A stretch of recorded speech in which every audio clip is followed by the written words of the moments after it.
สวัสดีค่ะชวนทำขนมนมเนยง่ายๆกับ Easy Food บัสยาค่ะ คลิปนี้มาชวนทำบราวนี่ชีสเค้กค่ะ สูตรเค้กง่ายๆ วิธีการทำก็ไม่ยุ่งยาก เราไปดูวิธีทำกันเลยค่ะ เริ่มแรกเราก็มาทำการตุ๋นช็อกโกแลตและเนยทำการตุ๋นช็อกโกแลตและเนยบนหม้อน้ำร้อน จะใช้เป็นเนยเค็มค่ะ เพื่อนๆจะใช้เนยจืดก็ได้ ส่วนช็อกโกแลตจะก็ใช้เป็นช็อกโกแลตคอมเพลด์ค่ะ ตุ๋นจนกระทั่งเนยและช็อกโกแลตละลายเข้ากันดี จากนั้นเราก็จะพักเนยและช็อกโกแลตที่ละลายไว้ให้อุ่น ต่อไปเรามาตีไข่และน้ำตาลให้เข้ากันจะใช้เป็นน้ำตาลทรายอ้อยและน้ำตาลทรายป่น ใส่น้ำตาลทรายลงไป จากนั้นก็ตอกไข่ใส่ลงไป2 ฟอง ใช้เป็นไข่ไก่เบอร์2ค่ะ ถ้าเป็นเพื่อนใช้เนยจืดแนะนำให้ใส่เกลือลงไปในขั้นตอนนี้ด้วย จากนั้นใส่กลิ่นวานิลลาลงไป ตีไข่และน้ำตาลให้เข้ากัน จะใช้สปีดความเร็วสูงค่ะ ตีไปเรื่อยๆจนกระทั่งน้ำตาลทรายและไข่เข้ากันดี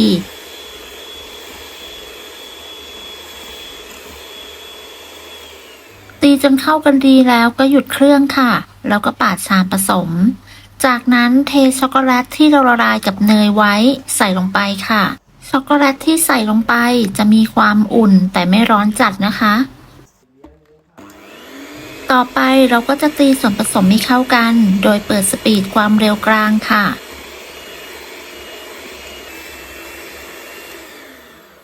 ตีจนเข้ากันดีแล้วก็หยุดเครื่องค่ะ แล้วก็ปาดชามผสม ขั้นตอนต่อไปเราก็จะร่อนแป้งค่ะ ก็จะมีแป้งสาลีอเนกประสงค์จะใช้เป็นแป้งตราว่าวค่ะ ตามด้วยผงโกโก้ จากนั้นร่อนแป้งและผงโกโก้ลงไปค่ะ ร่อนแป้งและผงโกโก้ลงไปหมดแล้วก็ใช้ไม้พายคนส่วนผสมให้เข้ากันค่ะ เมื่อคนจนส่วนผสมเข้ากันดีแล้ว เดี๋ยวเราก็จะนำไปเทใส่พิมพ์เค้กกันเลย พิมพ์ที่ใช้จะเป็นขนาด7 คูณ 7 นิ้วค่ะ ตัดพิมพ์ให้สูงกว่าขอบเค้ก เมื่อเค้กสุกแล้วเราจะได้ยกออกง่ายๆค่ะ ใส่ถาดแล้วก็พักไว้ก่อน ต่อไปเราก็มาตีส่วนผสมของครีมชีสค่ะ ตีครีมชีสให้อ่อนนุ่มและกระจายตัว แนะนำให้ใช้ครีมชีสที่เป็นอุณหภูมิห้องนะคะ จะได้ไม่แข็งเกินไป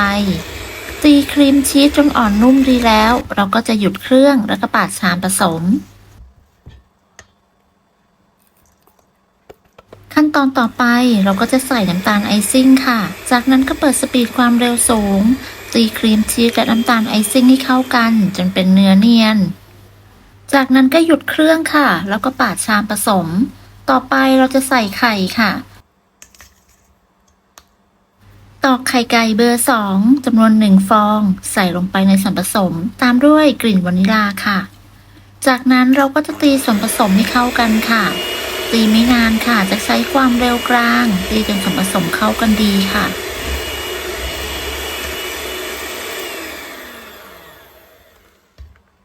เมื่อตีส่วนผสมจนเข้ากันดีแล้ว เราก็จะนำส่วนผสมของครีมชีสไปใส่ในถาดที่เราเทส่วนผสมของบราวนี่ไว้ค่ะ จากนั้นใส่ส่วนผสมของครีมชีสลงไป โดยตักลงไปทีละช้อน หรือว่าจะเทใส่ลงไปเลยก็ได้ ตามที่แต่ละท่านสะดวกค่ะ ใช้ตะเกียบคนเพื่อเป็นการไล่อากาศ แล้วก็ทำให้มีลวดลายเล็กน้อย ก่อนนำเข้าอบก็จะเคาะเบาๆเพื่อไล่อากาศอีกสักรอบค่ะ อบที่อุณหภูมิ